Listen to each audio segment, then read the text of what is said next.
Welcome back to another episode of Spiritual Teachers Podcast. With me today is my dear buddy and friend. I consider him a brother. We've known each other for many years. Um, he goes by Ken, also known as Soul, which is spelled SOL. That's his spiritual name. Kenny is an entrepreneur, a coach, and a facilitator of men's work. And I'm really happy to have you on, Kenny. Ken, welcome on. So good to see you, brother. Great to see Yeah. you, man. Today we're going to be covering men's work. What is men's work? How men being called to step up into these heart-led, balanced positions in society today, and we're gonna get as cosmic as we can as well. So we'll see where the conversation leads us. So I'd love to start out by hearing about your awakening journey, Ken, and start with that. So would you like to share Yeah. that with us? Yeah. Sounds good, man. Just want to say thank you also for having me on here. Been excited to catch up and see you and have a conversation with you. So Absolutely, man. It's an honor to have you.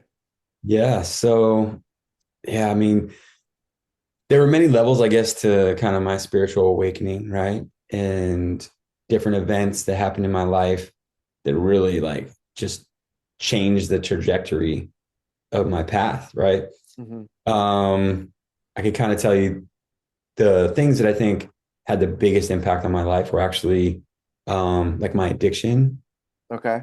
and also an event that happened with my daughter that really changed my life. But yeah, my addiction, also becoming a father at a really young age was very challenging in many ways, and um, created the environment for me to really mature and like be forced to kind of grow, Yeah. right?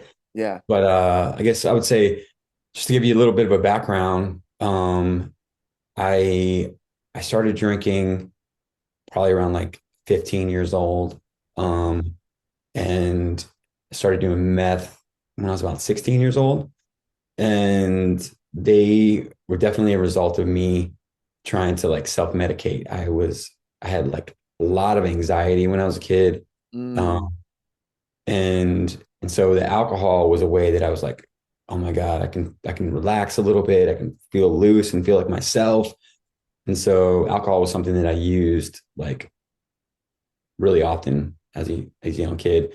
And then eventually I stopped going to school and just wanted to kind of party and do drugs. Hmm. Hmm. But I try to kind of give you the short version instead of going to, too much depth. But like um I became a father at 19 years old, Hmm. and I got clean from meth around the same time. Hmm. And but I kept drinking. I kept drinking to kind of try to handle my stress. Being a young father, I got out there and I didn't graduate from high school, dropped out, and then went to work and started painting houses. Like my dad, he was a house painter. And so the stress of being a father, getting out there, trying to get my own work and make money and provide for me and my girlfriend at the time and my daughter, right? So, And yeah. so I So started, how yeah. did you get clean from meth? Like what was that process for you? So I went to rehab at 18 years old, Oh, you okay. know, and this was just before my daughter was born. I was like, I gotta, make some changes in my life. And so one of those ways, I went to jail for a little bit for like a couple weeks because I got arrested on a St. Patrick's Day from drinking too much, and went to jail. And then I was like, okay, I'm about to be a father. I need to get clean. And so got off meth, um, and really made that decision. Just I was like, I don't want to do this. I had lots of friends that were going to jail, going to prison. I was like, I don't want to go down that path. So I got clean off meth, but I didn't stop drinking. Hmm. And I'm like, drinking is not the issue. It was the meth that was the issue. Right. So Um, so alcohol became a big part of my life. I was in construction, you know, drank pretty much every night after work, maintained to a certain degree. I would drink more on the weekends, sometimes watching football, but honestly, like it kept me out of trouble, and it was definitely not a very good coping mechanism. And then by the time I was 21, when I was 21, I had my first panic attack. Okay. It was like 18 days after my 21st birthday. And this was actually a big part of my awakening too, was the anxiety and the Hmm. panic attack. Hmm. So at 21, um, I was I was holding my daughter on my chest one day, and she was just a little baby, you know, Hmm. still. And and I like stood up to put her down. She fell asleep. I was stood up, and then as my heart started pounding, doot, doot, doot, doot, doot, doot, doot, doot, doot, doot, and I was like, "Oh my god, what's going on?" And it wouldn't stop, and I feel like I couldn't catch my breath. And I was like, "Whoa, what's going on?" I told my brother, "I'm like, dude, something's going on, dude. Like my heart's just pounding and it won't stop." And and it got to a point where like I felt lightheaded, felt like I couldn't breathe, felt like I'm gonna pass out, felt like I was gonna have a heart attack. I told my brother to call 911. Called 911. They came to check me out. And then anyways, I ended up in the emergency room that night Wow. and did all these tests on me. And I'm like, I was like convinced I was gonna have a heart attack. Wow. And so that set in motion like just horrible anxiety. It was like a trauma response because I was convinced I was going to die of a heart attack. And I'm like, I'm going to die here. And the doctor's like, well, let's test you, see what's going on. They did a test on me, EKG, and they said everything looks okay. It looks normal. They're like, may just be stress. Are you under a lot of stress? And I'm like, no, I don't think so. I don't feel okay. And so that set in motion like constant panic attacks. And I just had panic attack after panic attack. And for the next 3 years, I'm in and out of the emergency room and thinking I'm having heart attacks. Like I can't breathe, can't sleep. Ooh, And that's intense. yeah. And so I'm like, but I also am a very obsessive person. Like, like I have to understand everything. And Hmm. so that led to me like finding some good books. I finally found a book on NLP, Okay. right? And what is But NLP for those NLP that is don't know? neuro-linguistic programming. Okay. And when I actually before that, a friend of mine, she had said, because I was trying everything, Hmm. reading different books on anxiety, like trying like nervous system regulation with breathing. None of that was really working. Hmm. Sometimes it just made it worse. But when I found NLP, it was through a friend of mine who she's like, have you ever tried hypnosis? Mm. I was like, no. She's like, oh my God, I did this hypnosis session with this guy and he gave me these tapes and tapes. It's a while back. Right. But, Right. um, Cassette tapes for those that don't know, right? yeah. She's Uh-huh. like, and I've been sleeping so good ever since, blah, blah, blah. It like worked immediately. I was like, okay. So I started looking into it. And that's how I kind of found NLP because hypnosis is based on, I mean, NLP is based on hypnosis. Okay. And so NLP breaks down what makes hypnosis so powerful, and like comes up with different like techniques to help people with all kinds of stuff. And it's also used like in corporate setting for people with sales because it's really powerful. It's like helps people understand their subconscious. When I read the book on NLP, the thing that really helped me the most, and I think this is something that like people who listen to this might something they might get value from, is like at the time I didn't understand. I couldn't stop my mind. It was just constantly going and like constantly worrying, and it was Hmm. very obsessive. And I didn't feel like I had any control of my thoughts. And in NLP, one of the things I read in there that stood out the most was like, you don't have to think about all the things you're thinking about. And I was Okay. like, what? I'm like, what do you mean? Of course I do. Like it's just happening. I can't stop it. Right. Right? That's You ever huge. experienced That's a that? Right? huge awareness right there. Huge awareness. And so I was like, okay, I don't have to think about those things. And so it taught me basically that that you don't tell your mind not to think about things. Hmm. The subconscious doesn't work that way. It doesn't know how to not do things. It only knows how to do things. And so Hmm. kind of one of the techniques that I learned in NLP was don't tell your mind not to do something. Tell it what you want it to do instead. Right, like replacing it with what you Yeah. want. Right. You probably understand that. You right. So Yeah, I've been I said, been diving okay. into that a little bit. Yeah, for sure. Yeah. And so I was like, okay. So I realized that what I was doing was just making it worse, trying to just not think about things wasn't working. And and also one of the things that was really powerful in that, it said, you might think of yourself as a positive person. You might feel, like mentally like optimistic about things, but if you're constantly worried and trying to prevent negative things from happening, your mind's in a negative state. You're manifesting it. Yeah. So your mind's in like manifesting negative things because your mind's in a negative state. Hmm. And so it was like you need to shift that. And so I started to like notice like the negative thoughts all the time and just be aware. I'm like, oh my God, I'm continually thinking about what could go wrong and how to try to prevent that, which I thought was like a good strategy. Right. Makes You know what I logical mean? sense. Yeah. Yeah, yeah. Like, okay, if this is the possible bad thing I don't want to happen, well then, how do I prevent it? Right. But I was instead of focusing on what I wanted to happen, instead, I was focusing on how to try to prevent something bad from happening. Hmm. So that was really helpful. That's a huge difference right there. Right. Right. And Right. so, okay. So I tried to think about the positive things I wanted to happen. And I remember one time, like at the time, like public speaking was like the most scariest thing in my life.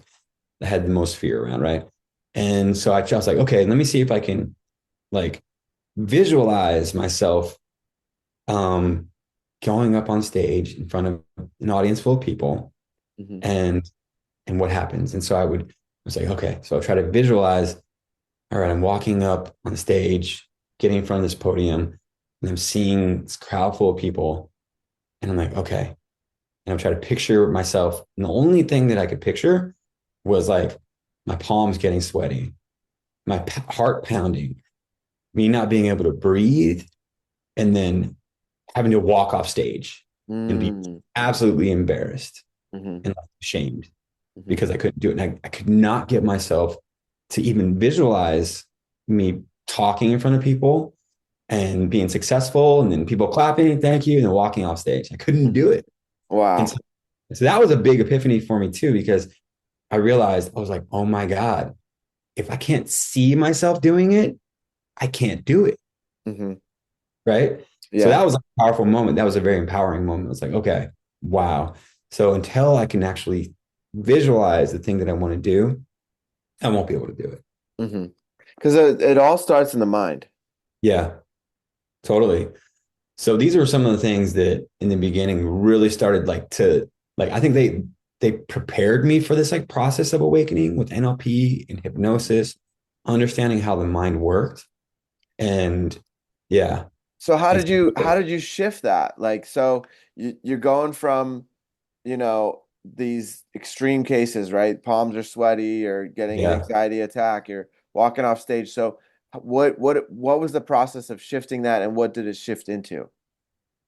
So I think like looking back now, it was like a being in a fear state all the time and not Right. really understanding it and not really paying attention to the self-talk that I was saying to myself and the negative things that I was picturing and how it was affecting me. Once I started to realize that, and in NLP it talks about like when this negative self-talk or the things you say to yourself have a physiological response in your body. Right. And so they're creating, and your body is actually acting as if those things are happening right now, but they're not. Hmm. And so I was like, oh, okay. So the things that I'm seeing, the things that I'm saying to myself, um, that's actually making it more likely for me to manifest that exact thing that I'm trying to prevent. So like, okay, so once I saw that, then I could start to um when I was seeing negative things in my head or saying negative things, I would like literally like pretend like I was pulling it out of my head, crumpling it up like a ball of paper, and then I would throw it like that, and I would watch it go. Just like leave your awareness. Yeah. And Hmm. so it was a practice. And one of the things it says in NLP, it's like a muscle. Hmm. right? So you have to continue to practice these things. And then after a while, you'll notice a shift and you'll shift that pattern. And you've heard of like the term pattern interruption. Absolutely. Yeah. So that's a big term in like NLP and hypnosis. It's like interrupt the pattern. So I started to interrupt the pattern of thinking, and that interrupted pattern of my body behaving as if I was in danger Yeah. and Like have getting attacked by a lion, right? yeah. So it's like the fight or flight response, which I had never understood that before. I didn't know anything about nervous system. I didn't know about fight or flight or parasympathetic and sympathetic nervous system, Hmm. you know. And so I think that was what really started to change. And then I started to get a little bit more control of my anxiety. And then Hmm. after a while, like after it was about 2 months after I noticed I didn't have any more panic attacks. Wow. And I just had, That's amazing. yeah. And so I had been on anxiety medication for many years at that point, like Klonopin and Xanax. Hmm. And and then eventually I was able to like almost stop drinking completely and then get off my anxiety medication. Right. Man, that brings up a thought for me. I've Yeah. taken Xanax a few times, and what I notice is like now with the awareness that I have looking back on it, right? Like I noticed when I would take the Xanax, it was like I wasn't even in my body. I was like numbed out Mm. completely. And Yeah. then what would happen was a day or two later, all that anxiety that I was preventing in that moment would Yeah. flood up and just like Mm. take over me. It like 10, 20 times worse than Yeah. it could have happened if I didn't take it. And Yeah. it makes me think about energy and how energy has to move and flow. Mm. And it also comes back to those traumas and subconscious beliefs and patterns, right? Like if I address the thing that's causing the anxiety way Yeah. back in the beginning, right? Like of my childhood, maybe, then when I address it and heal that, then it no longer can arise in these Yeah. moments, you know? Totally. And that was huge because I was like, I'm numbing out and I could feel it. I was like, I'm just like numb. I can't do anything right now. Or, Yeah. most of the time I would take it when I would fly and I would Yeah. just be sitting there numbed out. And then I would get home and I'd be like, the tiniest thing would just cause this explosion of Yeah. anxiety. And I never, and so I just tried it a few times and I was like, this is not helping me in any way, Yeah. it's just prevent like delaying it and making it worse at a later time. For sure. And I will say because I didn't have any tools at that time Hmm. to be able to manage my life, like when I first got on it was Ativan and then I got into Klonopin and then occasionally took Xanax. But like when I first got the medicine, I was like, oh my God, I can go out in public again. Like I'm not freaking out when I go to the store. Like I can handle everyday life again. Because I got to the point where I was like agoraphobic, dude. Well, dude, Yeah. it makes me think that as you're speaking, it's like you were so energetically sensitive. And Yeah. correct me if I'm wrong, right? Like Yeah. that even going out into public, you were picking up other people's energies Totally. and you weren't able to either hold it or transmute it or Yeah. ground it down or move that energy, right? And Yeah. so it was just building up inside, and then eventually, if it wasn't cleared, it would just come out as these anxious bouts, right? For Like panic sure. attacks. Yeah, totally. And like, I mean, that brings up another good point. I think that a lot of us are born just very much more sensitive to energies around us, Hmm. and until we learn how to really move those energies, like you're saying, Hmm. and instead of holding on to them, it can be challenging in life, Oh yeah. right? So it's like, so this was kind of like my journey of being able to learn how to handle all the energy that I'm receiving and not hold on to it, not stuff down my emotions and things like that, right? Hmm. So yeah, I mean, this was all kind of that part of it. Now we'll get to the question you were asking, like the awakening part. So this is like all the kind of process. Mhm. Like that was setting me up for like these bigger awakenings. Um, and eventually I started to get a little bit more control of my life, a little bit more, um, able to handle energy like we're talking about. Mhm. And then let's see, there's some pretty stressful things that happened in my life.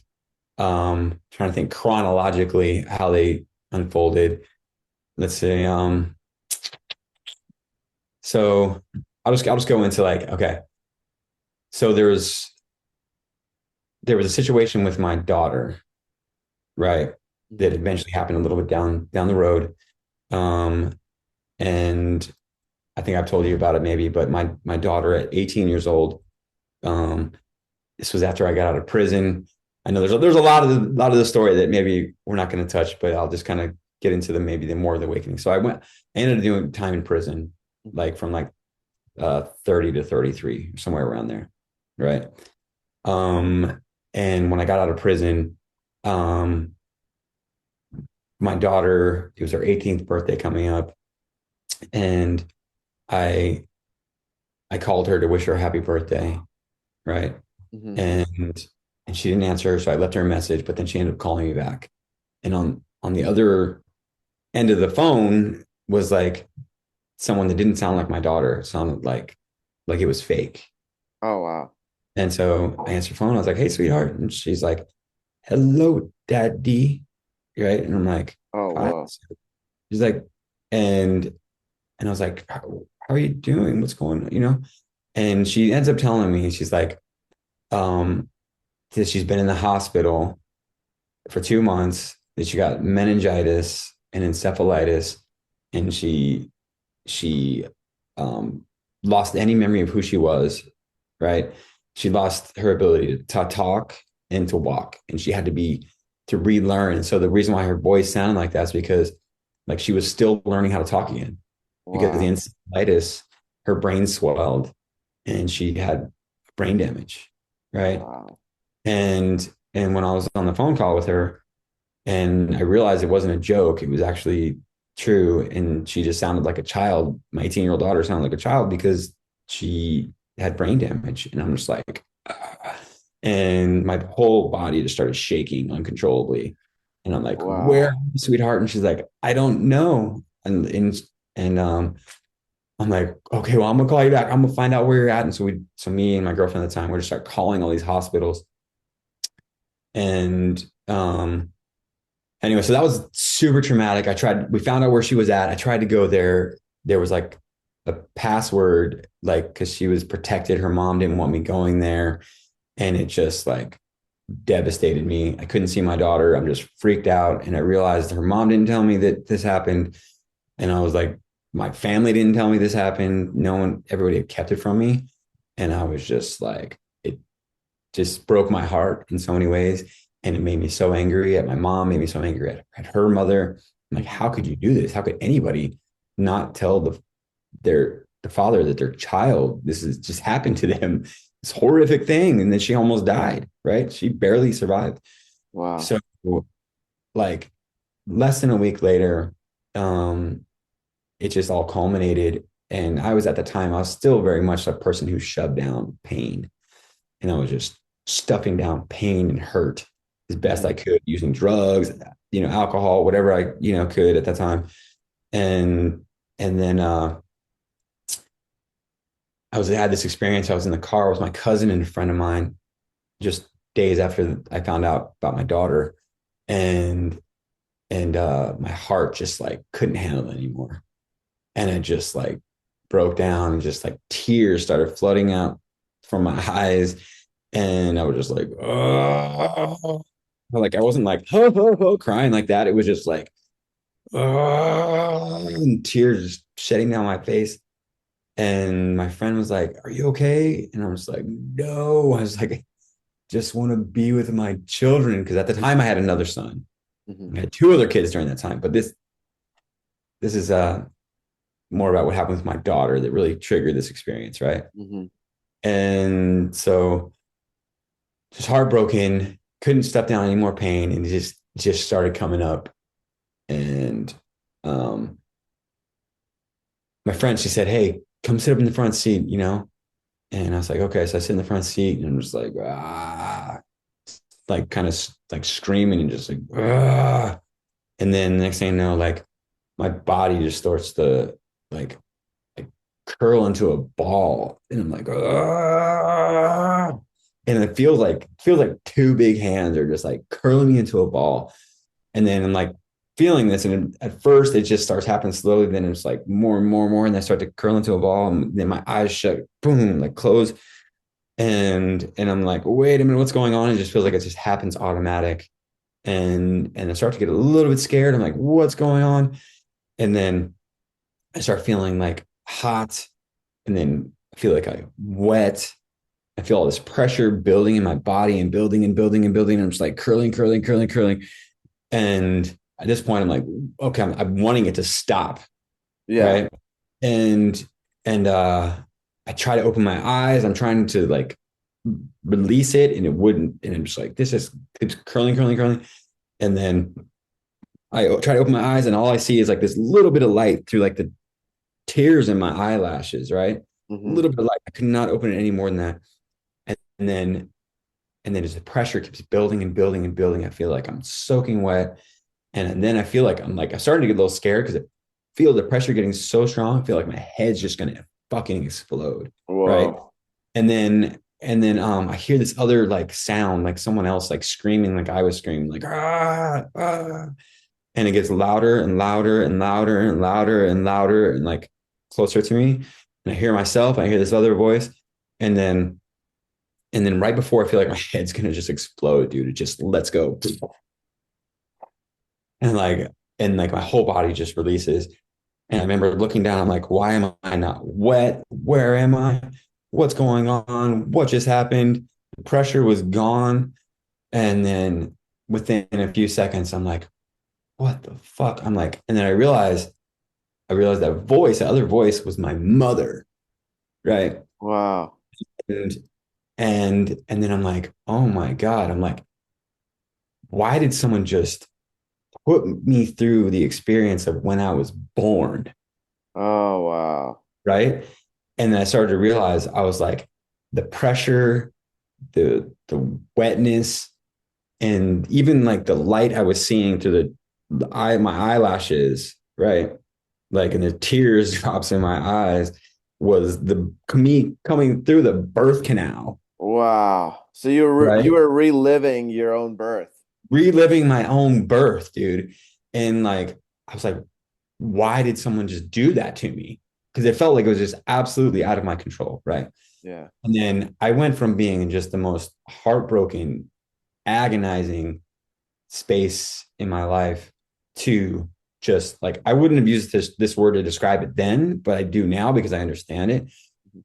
I was just in bliss.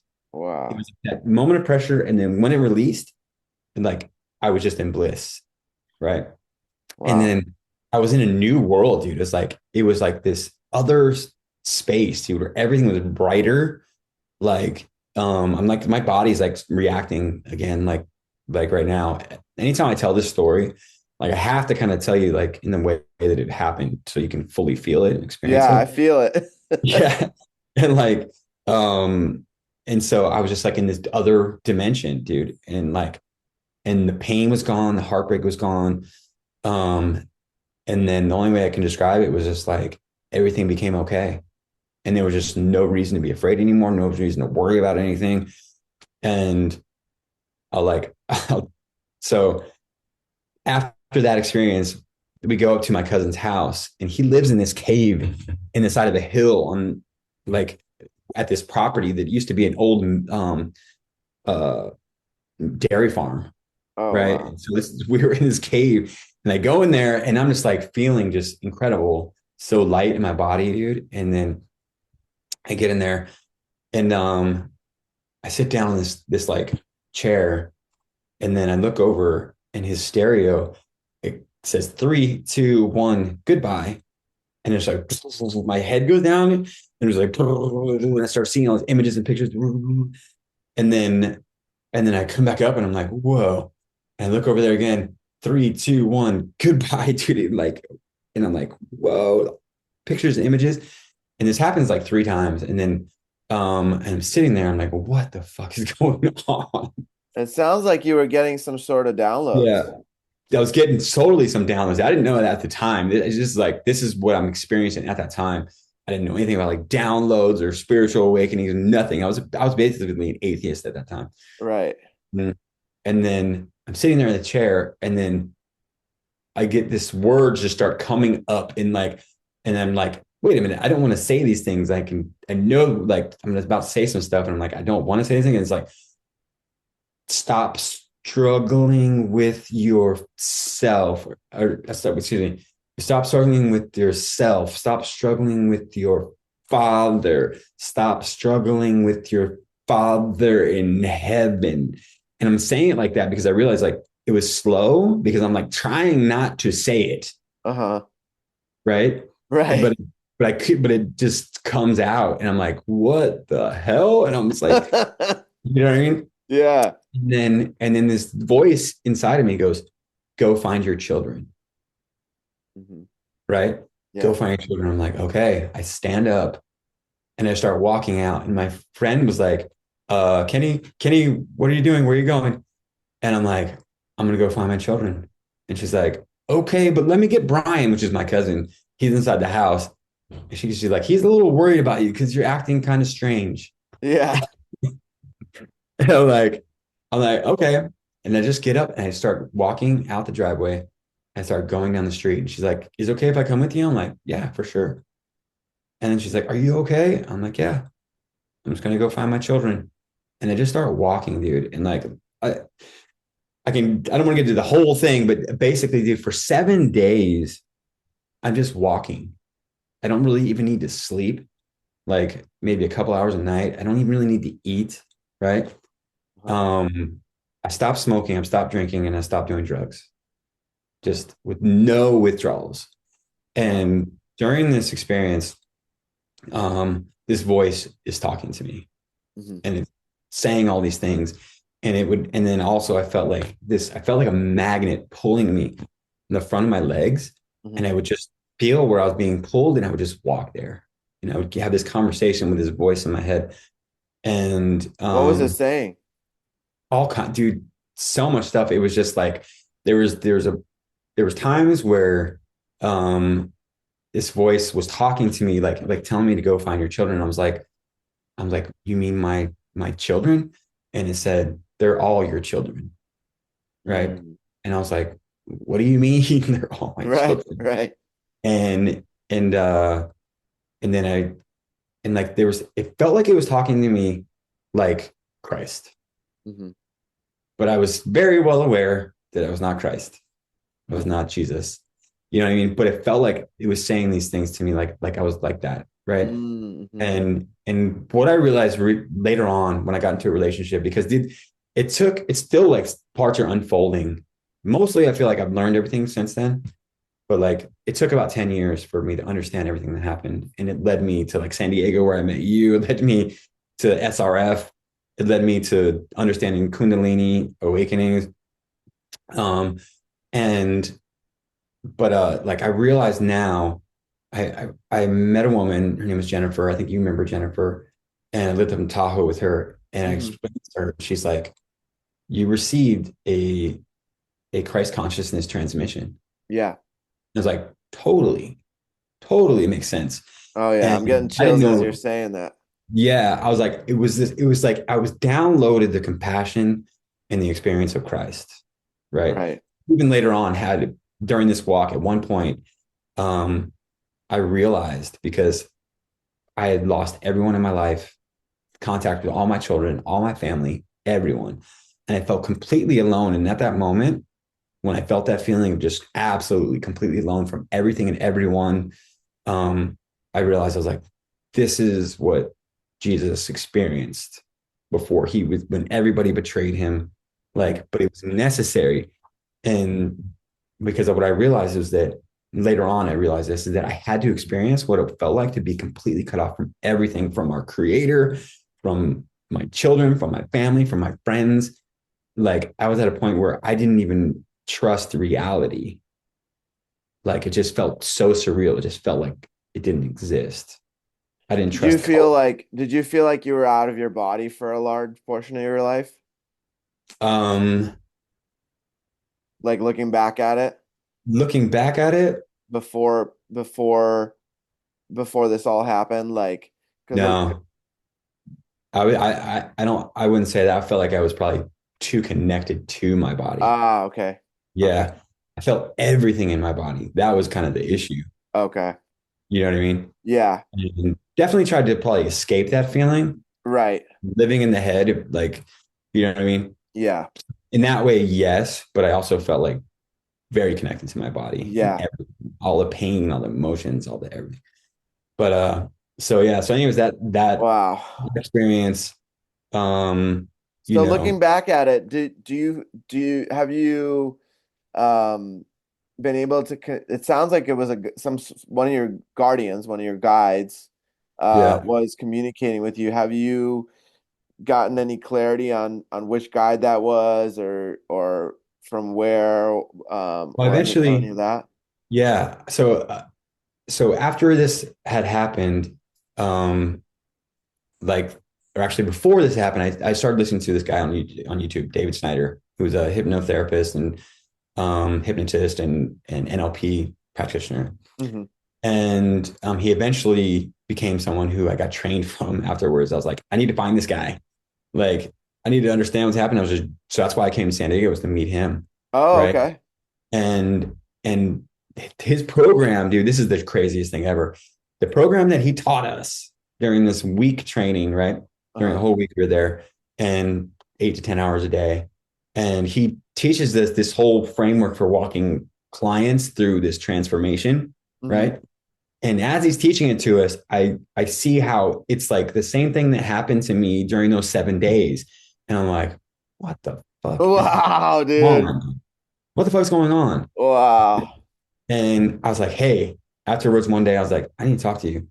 I'm like, I had an experience in my life where this happened. I explained to him what happened to me. And I said, and what you just showed me is the same like progression of these during the 7 days of what happened to me. And I said, why would somebody have put me through this? Like, and like, can someone else have done that? And he was like, well, there's what's called remote influencing, right? Hmm. And I was like, you think someone else could have done it? He's like, well, maybe it was you. And I'm like that blew my Like mind, your higher self, right? my higher self. And I was like, what do you mean? Like, I was like, maybe it was you, like your higher self. And I was like, and I realized that's what had happened. And Mm. just to go off on another, like what I learned later on, like after working with the Sacred Sons and initiations, it Hmm. led me to this book called the Archetype of Initiation, Okay. which is the same guy who wrote Moore. What's his name? Robert Moore. Okay. King, Warrior, Lover, Magician, Hmm. right? Um, and in that book, he talks about that within all of us is the ability, like if it's necessary, if we can't find a sacred space for transformation, Hmm. we're in desperate need of transformation, that our soul, like our higher self, will create that space for us to transform. Like self initiates us. Self initiation. Like Hmm. sometimes you have group initiations and there's Hmm. people who do rebirthing, Yep. process people, and you have a sacred space. You know exactly. We create sacred space all the time, right? Hmm. In the work we do. Well, I didn't have access to anybody like that or Right. anything. I didn't know anybody. It didn't And really so exist as it didn't much as it exist. does now. Yeah. But my soul created this experience for me to be rebirthed um, on my own and created a liminal space for me to be transformed. And it's like I was never the same after that. And Wow. yeah, so That's that was, profound, man. I have strong chills through my body, man. yeah, That's an amazing story and really yeah, powerful experience.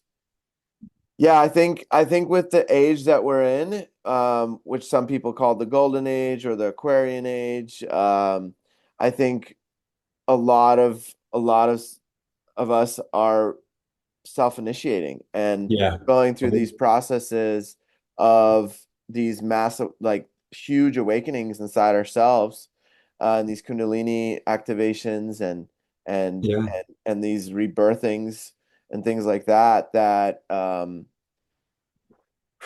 it's profound because it's preparing for something way bigger. It's Totally. preparing for initiating others, it's preparing for holding space for others that are going through this to let people know that they're not losing their minds, that they're not like going through Yeah. some crazy psychosis or whatever they're going through. It's like it is actually an initiation and an activation and a Totally. and just like a true awakening, Yeah. that's happening around the planet. And I love to share these experiences and these stories with people because everybody's uh awakening is different, Yeah. and everybody has a different story, and everybody has a different walk of life, right? And so for me, I also had those years of drinking with my friends in college and everything, and I believe that my soul chose that so that I could relate with people that are in that right now, so that I can Yeah. help guide them and help give them advice to help them move out of that, and to for people to know that there's a way out. Yeah. Because, for a lot of people, they don't even realize that there is a way out, you know? Yeah. Totally. And for me, just recognizing that our mind and this experience, this human experience, is limitless. We Yeah. we are able, and Christ was one of the best teachers of that, right? Like he showed what was possible as a human being. Like you could walk Yeah. on water, you could heal with your hands, you could bring people back to life, you could turn turn water into wine. Whatever he was doing, he was a master alchemist, right? Yeah. And he amongst other things, he was a Reiki master. He was all these things that now we have words for, but Mhm. back then, he would maybe they didn't, or Yeah. they had other words for it. And so it's really profound to hear that Christ consciousness got downloaded into you through that whole experience. And then Yeah. from there, it allowed you to navigate and to manage your energy and to no longer rely on these pharmaceuticals, right? You stopped taking those after that? Oh yeah. Yep. Yeah. Yep.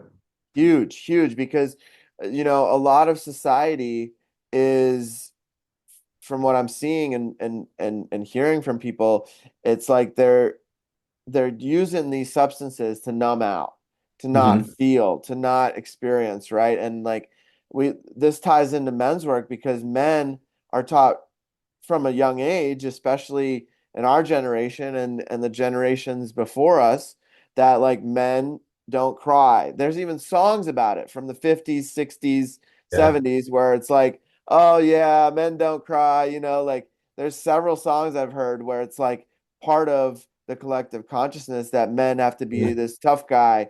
They have to go and provide and be like uh, stuff down, right? Like stuff down their emotions, don't Yeah. cry, don't feel.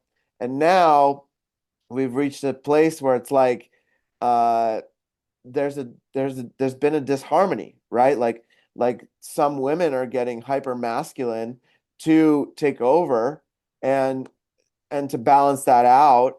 And so what's actually happening is men are being called forward to connect with their feminine side, right? To Yeah. like embrace that side of themselves and then balance it out with their masculine side and be in that centered place of like being able to feel as well as being able to be that pillar and hold the space for the feminine inside ourselves, which is also the feminine inside everybody else.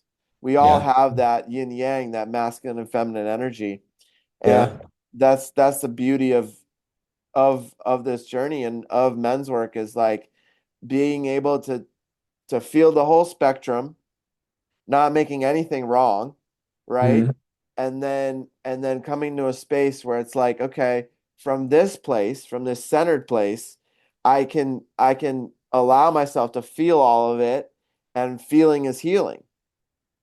We have to Totally. feel those experiences, those traumas that maybe blacked out. For me, some of Yeah. my traumas were completely blacked out until I was able to reach those meditative states, allow to myself to go into those subconscious spaces Yeah. and dig that all out in order to address it and rewire it, like what you were saying, right? Like reprogram it to a space of forgiveness and of compassion, right? Of like, oh wow, this person did this thing to me, right? Whatever that thing was, but where were they at? Where was their Yeah. level of awareness? What traumas did they experience? Like what how did their parents and their lovers and friends treat them, right? And like from that compassionate space being like, oh man, like they were actually just running a program just like a lot of us in the Yeah. past have and some people, we're all running some type of program. It's just depending on which program that is. It's Yeah. like, are we running a mainstream program that society's instilled in us? Are we running a program from our family lineage that like, okay, this is how you treat your child, right? Like this is how I was treated. That means that's how I should be treating my child. No, it's like we are the ones that break the program and we can bring in and completely raise the new generations in a different way. Yeah. Totally, totally. I mean, there's a like you're saying about the about men coming back to more being able to feel and Mm, being okay to be in their emotions, to cry, right? I think mhm. for a long time, men have been cut off from that for sure. I mean, that's I mean, that's what's probably sparked the men's movement, men's work movement, right? Right, Is is because of that, because of the quote unquote toxic masculinity, right?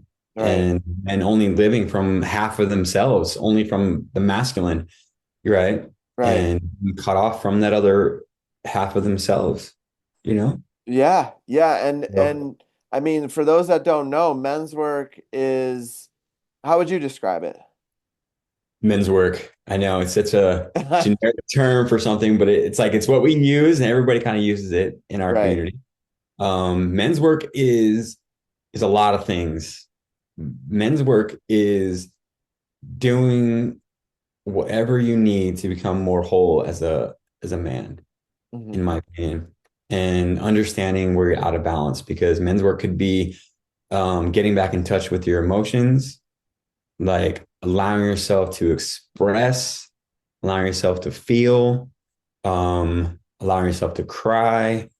It could be that, or men's work could be, oh, I'm good with my emotions. I allow myself to express. I allow myself to feel. I'm empathetic towards others and sensitive towards others. Now I would like to shift and be more strong in my masculinity. I would like to be more decisive. I would like to be more, self-led and directive in my life. Because maybe some men feel more like they kind of just go with the flow. I mean, understand these things. People are like, oh, you're one of those guys who just goes with the flow. You're just one of those flowing hippie men, you know what I mean, or Hmm. whatever. Which is nothing wrong with that. That's great. Um, but I think men's work is just about understanding where are we out of balance? Um, what are we not seeing about ourselves and our own behavior and doing what's necessary, doing the work necessary to address those things. Yes, yeah, I agree with that completely. And I would Yeah. add to it that like the structure, right? The Yeah. masculine structure, the masculine discipline. And discipline is, a trigger word for some people because it's like what does discipline mean, right? It's like disciplining in a way of knowing where as a man we're out of alignment. Yeah. Like for you, for example, you mentioned addiction, right? Like that was out of alignment in some regards, right? Would you agree Yeah. with that? Because it was repressing and and numbing out a part that needed to be felt and experienced to be healed, right? It's like Yeah. the math. It's like there's men's work.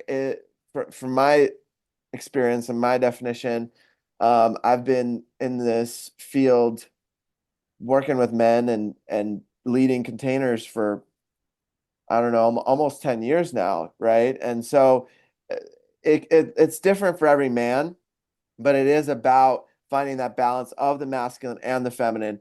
If a man is too in their feminine, they're going to be more of that flowy, just go with the flow, and they don't have that structure.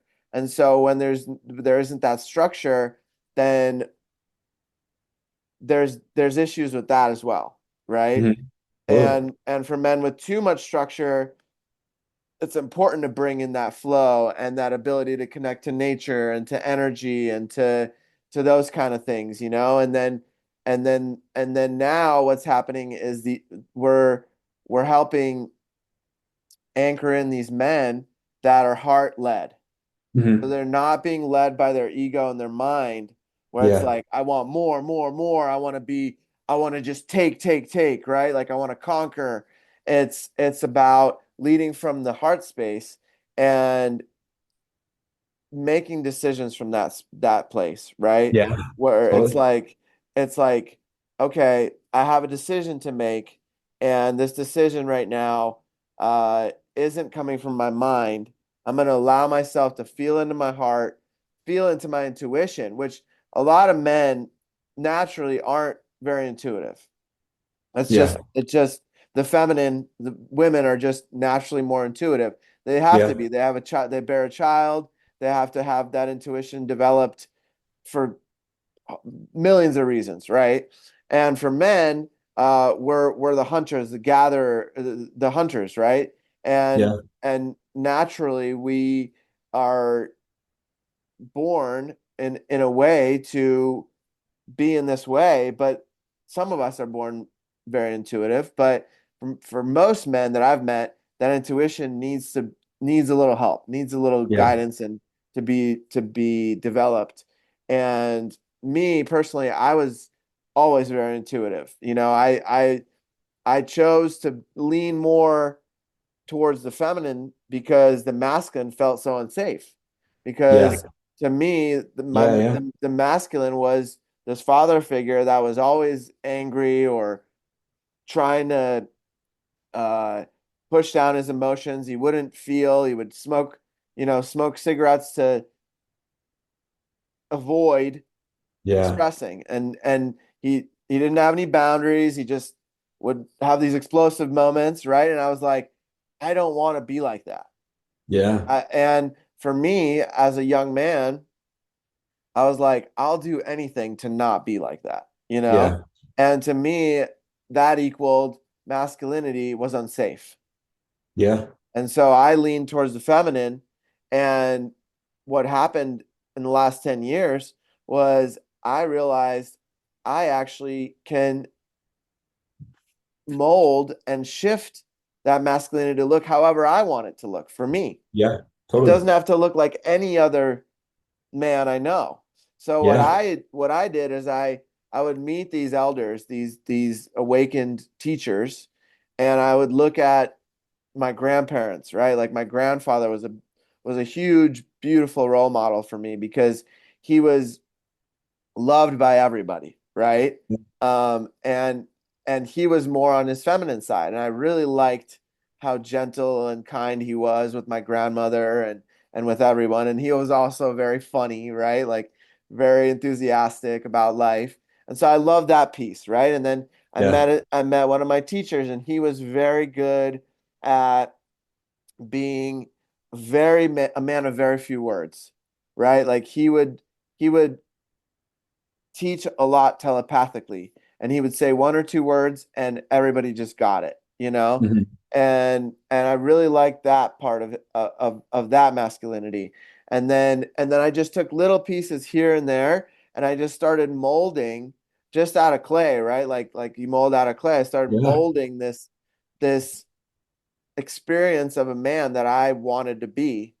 And that was my journey with it. And what it Yeah. ended up doing was it ended up healing a big part of my relationship with my father, because then I was able to see him where he was at, what his programs were, all the ways he was taught, and how stern and strict his dad was with him.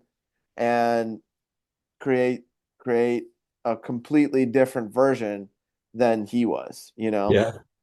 And it actually ended up helping him later on in life, now in the last 10 years, to show him like it was okay to soften. It was okay for him to feel. It was good. It was actually very beneficial for him to tune into this intuitive side and to meditate Yeah. and he's benefited from it in a huge way as well. Yeah. Yeah, like how you said, like you were molding and shaping yourself into the man, your version of masculinity, right? Right, right. I think it's super important, um, because I think a lot of us, come in and we're given this certain like archetype. This is what a man is, and it Hmm. has all these, elements of what a man is supposed to be, and I think that we need to kind of remove that Hmm. when and say, okay, what kind of man do I want to be? Right. Right.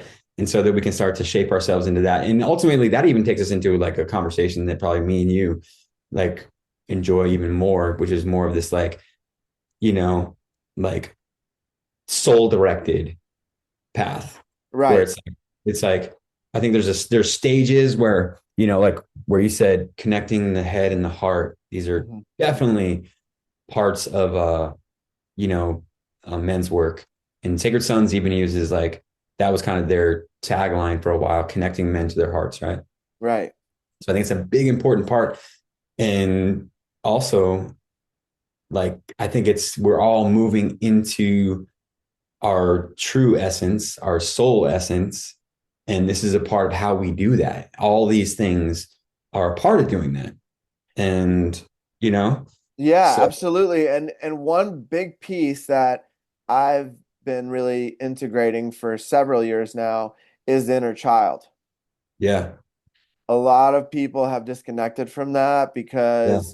uh Well, what's because the saying in men's work, right? What's the saying in men's work around the inner child?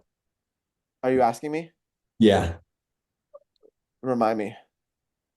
Heal the boy and the man will emerge, Right, right? right. You know what I mean? So it's Yeah, a big part of the men's work.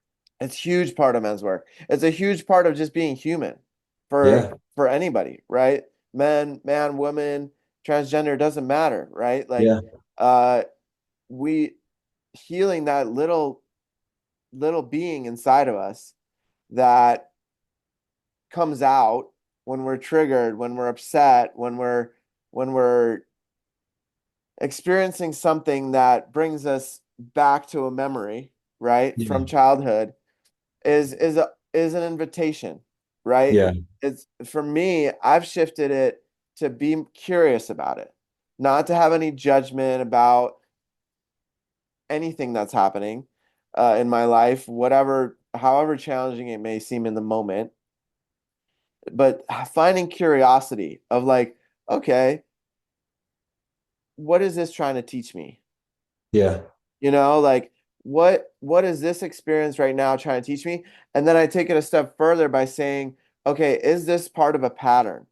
Because Hmm. from my experience, it comes in cycles, right? And it's not like a circle, it's more of like a spiral. And the Hmm. spiral keeps moving. And so you imagine the cycle comes back around and you're at that same point that you were right below in the spiral, right? And it's like either that has been healed and addressed, or Yeah. from my experience, it gets even more intense and more in my face, and I have to Yeah. face it even more head on, Yeah. right? Totally.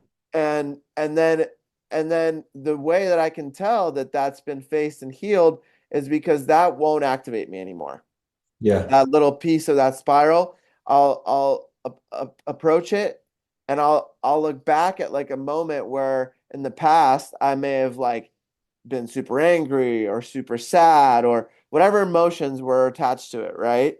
And I Yeah. can I can be like, okay, I'm actually able to navigate this completely differently now. Yeah. Or, oh man, I did it again. You know? Yeah. Like I allowed myself to have whatever come up around it. All right, how can I with curiosity shift that even a little bit, you know? Yeah. Yeah. I mean, if the inner child isn't healed and heard, right? It's going to be the one running the show and we won't know it. Right. It's going to be the one that unconsciously is going to be making our decisions for us. I believe that. Oh I yeah. believe that most people, when they don't do that kind of work, they don't understand the inner child. Like as soon as they get afraid, you know, or hurt, then they regress into that inner childlike state and they throw tantrums and they'll do whatever they need, to get their way. Right. And then it becomes Yeah. the inner child who's running the show. And so the inner child, you've done parts work like IFS, internal family systems, and stuff like that, right? You're I familiar? haven't actually dove into that, but Oh, I know a dude. Oh lot of my people that God. have. You got it, dude. I think you would love it. It's so powerful. But like in IFS, in internal family systems, in parts work, it's like it helps us understand that we are multidimensional humans that have different parts of us that are inside. Yeah.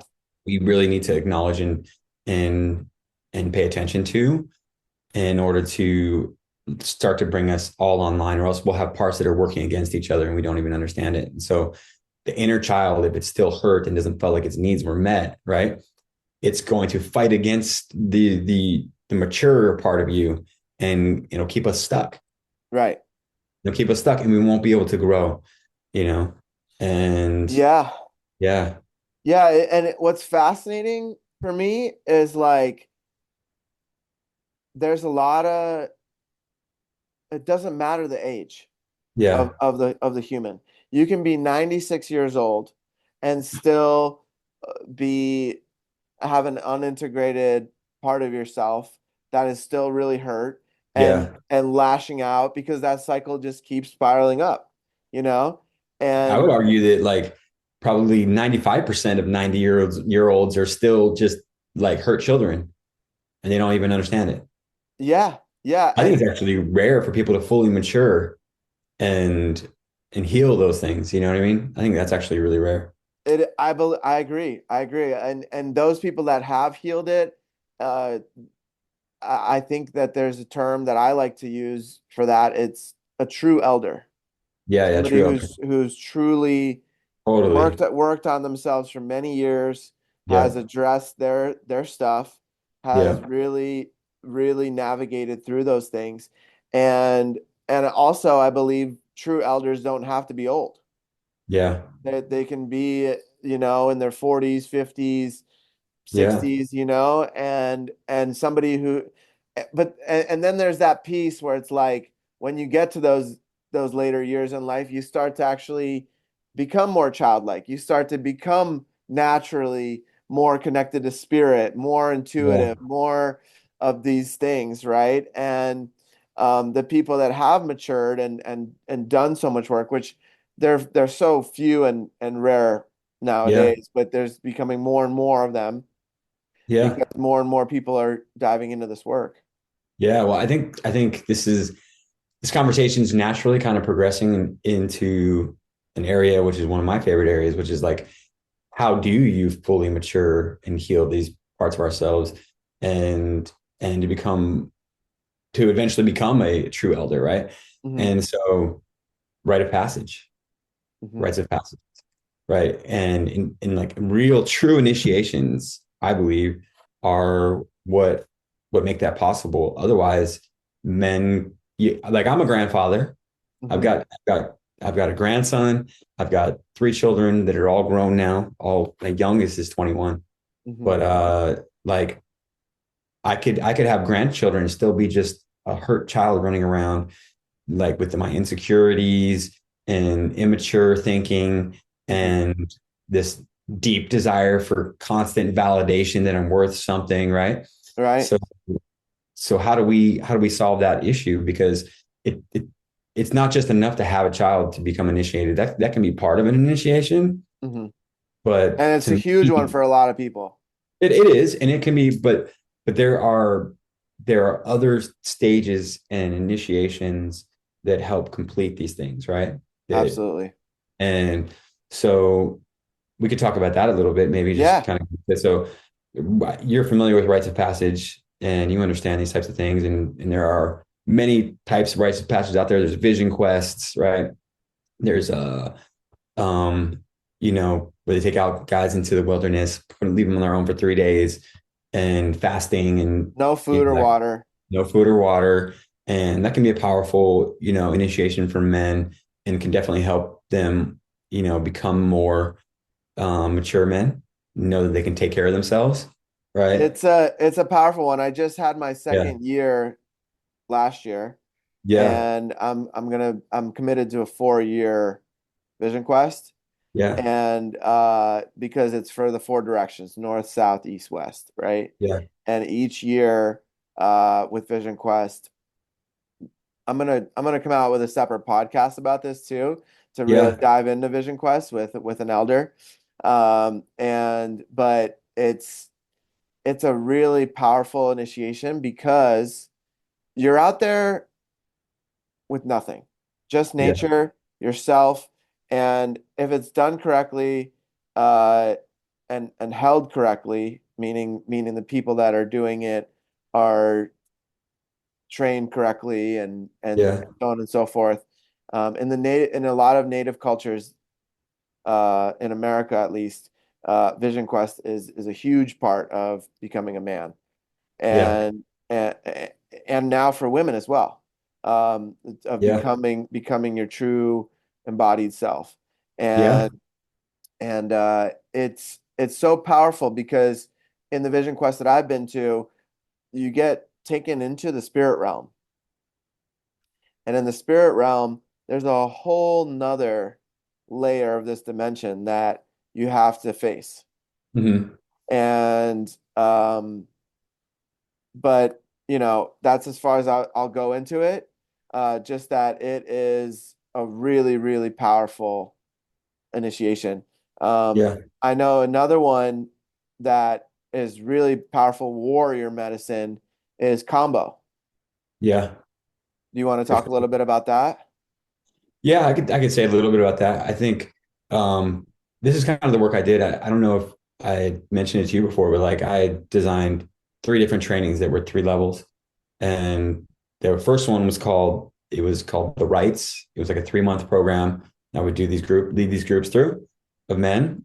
And the first one was Amazing. called The Rights, and it was like an exploration, deep exploration into rites of passage and the different types of rites of passage throughout culture. And then eventually, the end of the program was where guys would design their own rite of passage because I think Mm. it was a self initiation, Hmm. using the group, as support to do that. Hmm. And so they would learn about the rites of passage, different rite passages and cultures. And combo is definitely, one of those warrior rite of passage experience. Is I used to work with Edward Duell, who we both know, who's one of the best combo facilitators in the world, in my opinion. Hmm. And we used to do combo brotherhood, which we would lead guys through. In combo, for those of you who don't know, is a medicine from the green monkey tree frog down in the Amazon and all over South America, actually. Hmm. Um, and it excretes this venom, which they use as a form of medicine. And they would have these ceremonies, combo ceremonies, where you've been through these and I've been through these, where they burn, your skin, which they call points or gates, and then they apply the medicine to your skin, different areas in your body, which reacts in your system. And without getting into the whole science behind it, it makes you throw up, it makes you shit, it makes you purge in all kinds of different ways, sweat, cry, And it's shake. yeah, and I'd Yeah, I- I'd add to it that it's working on many different levels. totally. It's not just the body, it's working on the energetic bodies, it's working on Yeah, trauma, it's working on all these parts of of self that is holding any stuck energy. yeah. Physical, mental, emotional, spiritual, Hmm. all the levels for sure. So Yeah. it's a powerful, rite of passage for men. They can go through something like that. It really challenges them, pushes them to their edge because it's scary as fuck. Oh Your yeah. body sometimes reacts like it's gonna die. It thinks it's gonna Right. die. And Because you have to come. you are basically poisoned.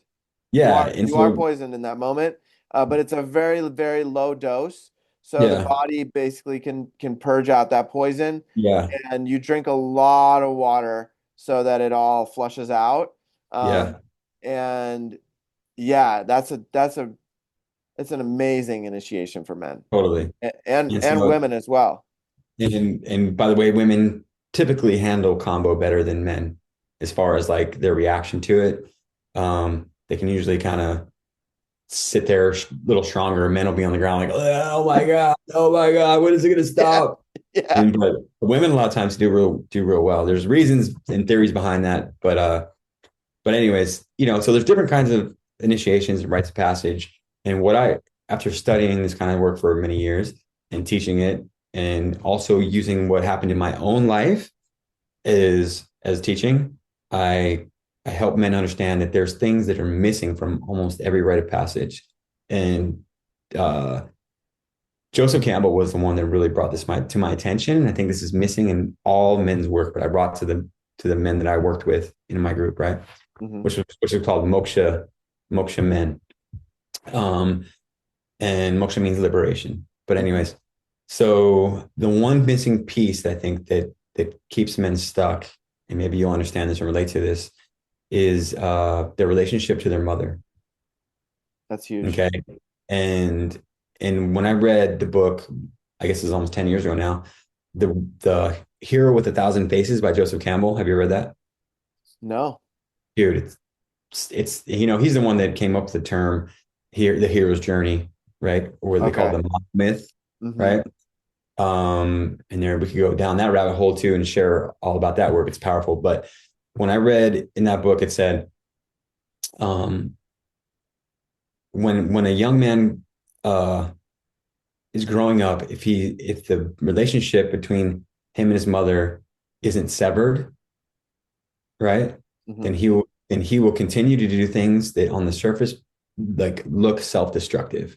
Hmm. And so he has a whole chapter about this. And so the way I would explain it to these guys is I would help them understand when your mother's pregnant with you and she gives birth to you, right?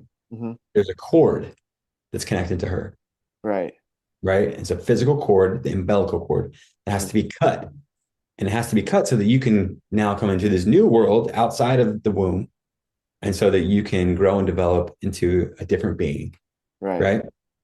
And so I had all these stages of development for men that were I called womb stages, right? Mm. Okay. And then so without getting into the whole description of that, we can maybe talk about it another time, but like there becomes a time where there's another rite of passage because the first rite of passage of any human being goes through is the passage through the birth canal, which actually relates to my rebirthing experience. Right. Okay. And we repeat these same cycles of birth, right, throughout our whole life. And Hmm. they're always painful. Yeah. Okay. It's meant to be that way. So the rite of passage that the first one we go through is when we get pushed through the birth canal. It's meant to be painful for the mother and the child. Hmm. It's supposed to be that way. So the next real rite of passage that needs to take place is when the boy becomes a man and he has to leave the safety and comfort of the family unit, right? Which is another form of a womb where he's nurtured and taken care of to a certain time, and then he must leave, just like he must exit the womb. You must leave the womb of the family, Right. and then at that time there is a cord, but it's an energetic cord Right. that ties him to that womb or ties him to the mother still, Hmm. and it needs to be completely severed, right? Hmm. And so that the boy can develop and become a man. And there's many ways that can happen, but the main thing is I would teach men that they have to understand what is your relationship to your mother, Right. right? Is she too involved in your life? Is she are you talking to her all the time still as a grown man and you're making decisions because of her influence? Hmm. Okay, then that needs to stop. Right.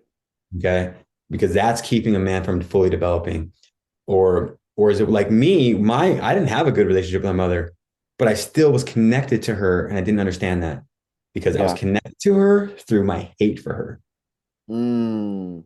Okay. That's huge.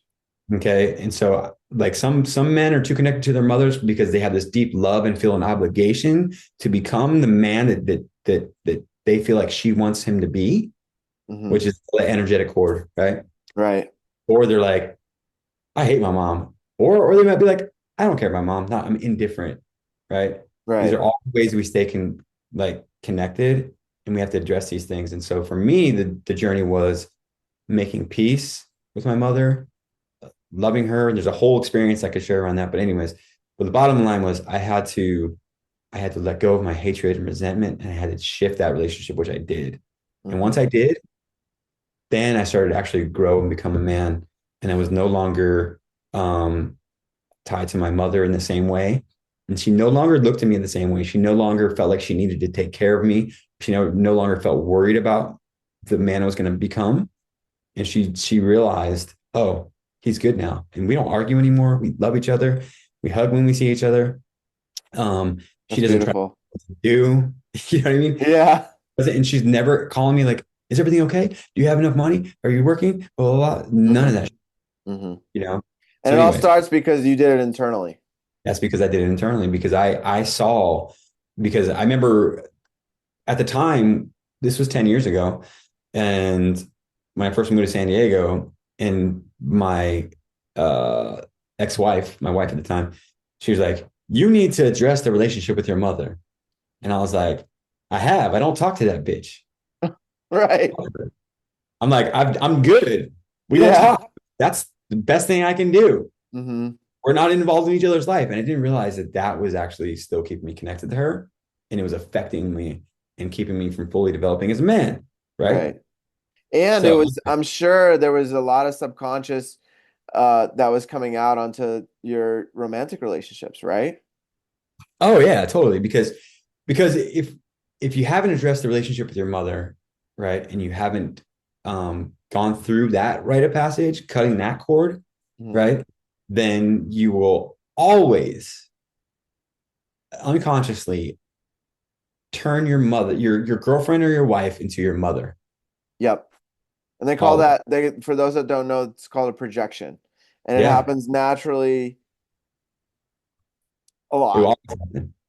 It's often. it's it's probably 90% of relationships, if not more, when a man gets hurt emotionally, he feels like you need to make me feel better. Right. You need to tell me something so that I feel better about myself. They don't Something even realize it. external is gonna Yeah, solve it. yeah, yeah. And they end up like turning their girlfriends or their partners or their wives into their mothers. Hmm. And Okay, then and yeah, so the best way for those listeners that are yeah, listening, the best way to address that and solve that, what would you recommend? is to um have the courage to take a look at it. And here's the thing: is like there's many signs that men can can look at to tell them where they're at with their relationship, right? With their mom. Um, yeah, and they can look at their relationship with their partner or their girlfriend, or if they're not in a relationship, what's your relationship with your mother right now, Hmm. right? Did you ever get to a point to where where you realized, that the relationship has shifted and your mother no longer sees you as a boy, right? Right. Right. Do you see yourself as a man, right? Do you That's so that's a yourself? big that's a huge part right there. Yeah. Yeah, right. So, I mean, I would say the place to start is to go, okay, just to question, okay, is my relationship with my mother, whether maybe she died when you were young, that can still keep you tied to your mother because you haven't figured out a way to take a look at that and see what's going on. How has that affected you, Hmm. right? How has that affected you in your life? Maybe your mom wasn't there, but maybe there was a woman in your life that represents your mom. Maybe what's that relationship like? Because we'll Right. project onto her a stepmom or even a teacher or a woman in your life, or an aunt, Right. whatever. Or even your father. If you didn't have a mother and you're raised by your father, like he could also be your mother. You just don't realize it. Right. Both of it. And it goes vice versa with men and women. So Yeah, and like, yeah. go ahead. Yeah. I was just gonna add that, like, a huge part for me has been the more that I clear out these patterns and this trauma inside myself, it's allowed me and working with different plant medicines has been huge. Yeah. Uh, those kind of things allowed me to have more of an awareness to, like Einstein says, you have to look at it from a different perspective in order for anything to change, right? Yeah. And so for me, raising that awareness has allowed me to see sometimes even in the moment as I'm having a conflict or an argument with a partner that, oh wow, actually right now in this moment, and I've had this happen in the past and sometimes even now, right? Like where I'll look and I'm like, oh wow, like right now I am my father and Yeah. you're my mother. Like Yeah. that's the interaction we're having right now. Yeah. And I'm reacting like this because at some point, or maybe for several times, I've watched this interaction with my parents and I actually took some of that on because I thought that that's how I should relate. Yeah. And it's my responsibility and my job to clear that and to shift that because that's not healthy and it's not helping Yeah. anyone. Nobody Totally. is no in those moments most both parties aren't feeling seen or heard or safe or those kind of things, and it's like, okay,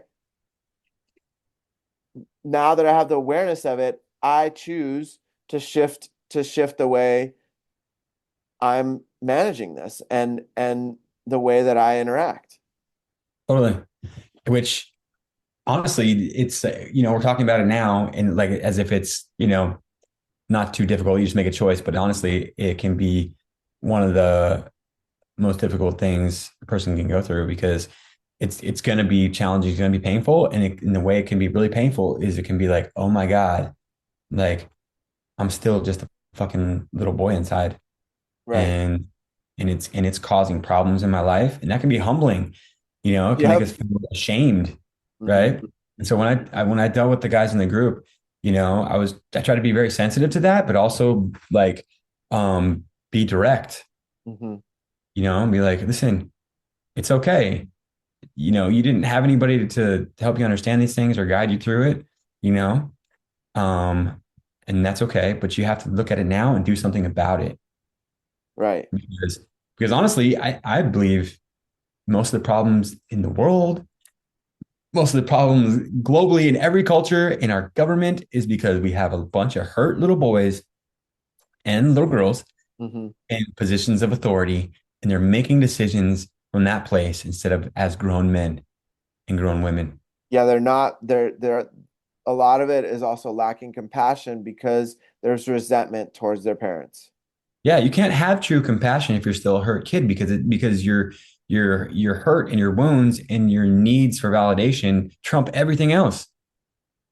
So you can't be fully compassionate to anyone else. Right. You can't because you haven't yet even given it to yourself yet. Right. It has to start with self. It all has Yeah. to start with self. Yep.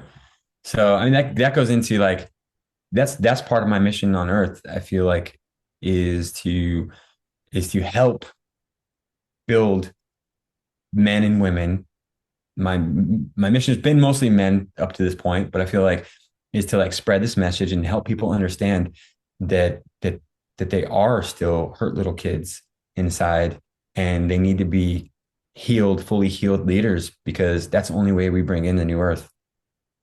That's the only Exactly. way. It Otherwise, has to start internally inside. yeah, which, brings me into something that I see nowadays and what's going on. We've all been exposed to all the politics. I don't care. Even if you're not into politics, everybody knows what's going on in the world. Right. And everybody, whatever side you're on, Democrat, Republican, or if you're independent or whatever, you're seeing what's going on. And I think that most of us who can just observe can see that Trump is still a hurt little boy inside, Hmm. seeking validation. Tell me how great I am. I want to be the best. I want to be the best president ever. Am I the best president? You know what I mean? Hmm. Yay, we won. I've got to win because if I don't win, then I don't feel like I'm good enough.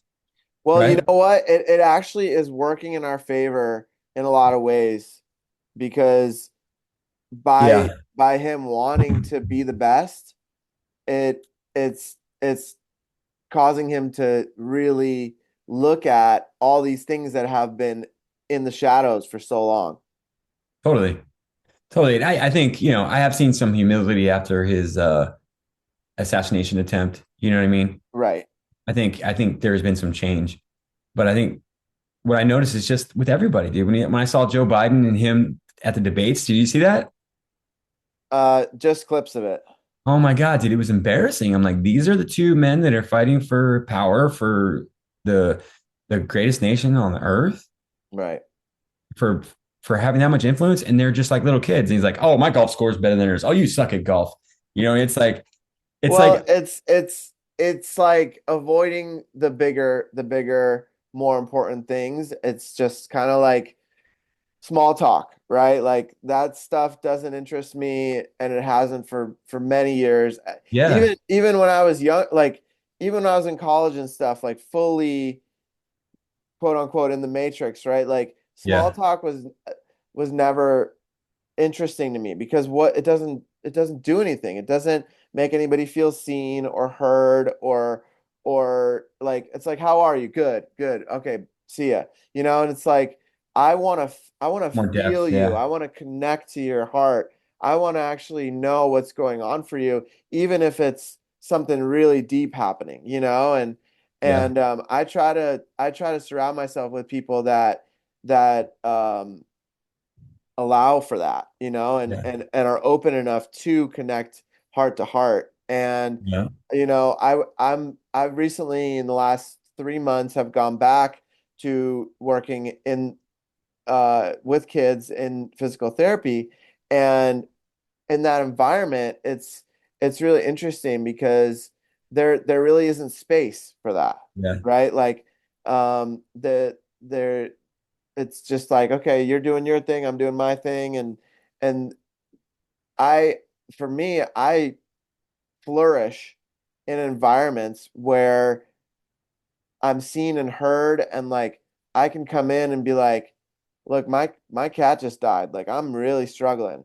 But like I felt like in that environment nobody would even have the time or the space or nobody even knows what holding space is, right? Like they don't even have those, like holding space is such a huge thing, right? Like in the spiritual community, it's so important to know how to hold space. And there's so many different levels and variations of how people do it and the levels of how much space people can hold. Even the people that are advanced space holders, they might be going through something and they may not be able to hold it that day as much. So it's very variable. And it also comes back to what we were just talking about, where the people that have done the most internal work seem to be the best space holders because they can completely have compassion and relate to what's happening to this individual yeah, and be fully present. That's another thing, right? Like full presence and fully being inside the body to allow and listen, fully listen to what the other yeah. individual is going through. Totally. Well, I think as you were speaking, what came up for me was like, it's because those people that can do that have learned to hold space for themselves. Hmm. You know what I mean?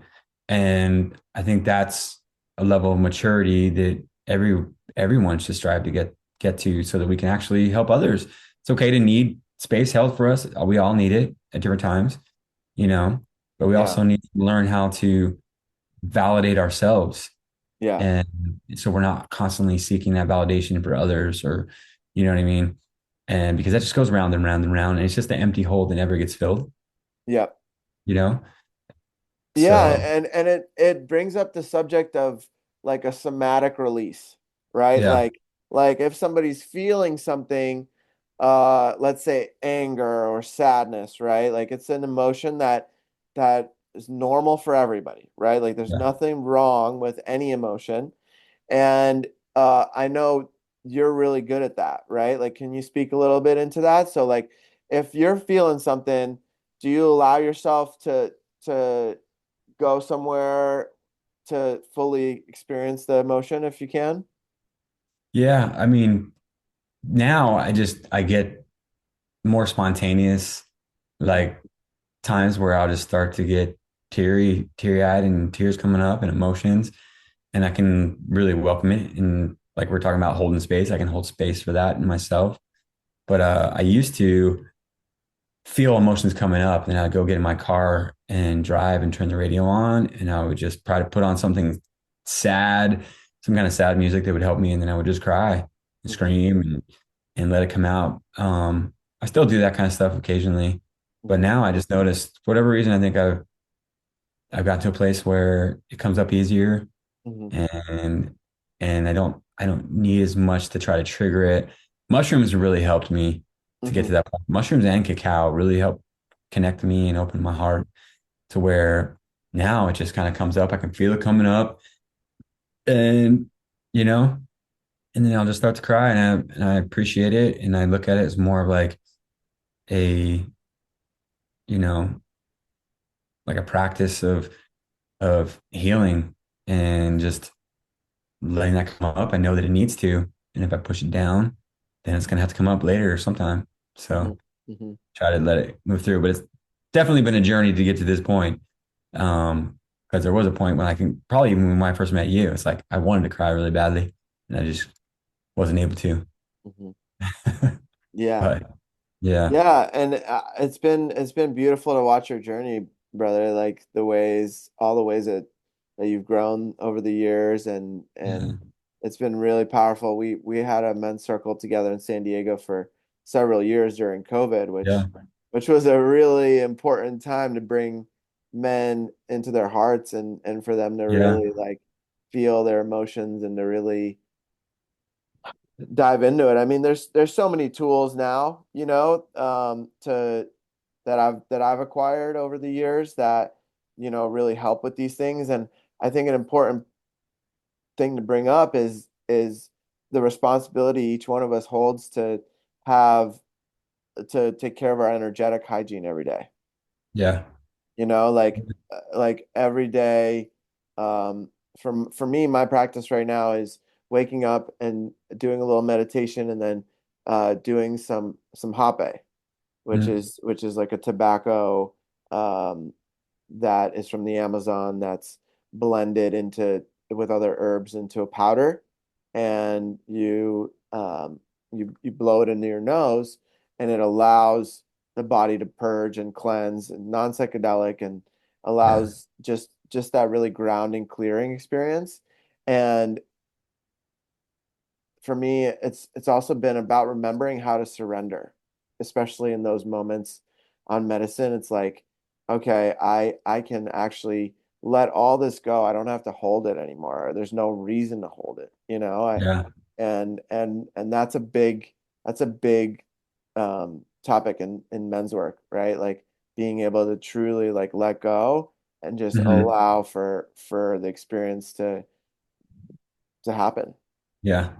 It reminds me of one of my favorite books of all time that absolutely changed my life, which is Letting Go by David Hawkins.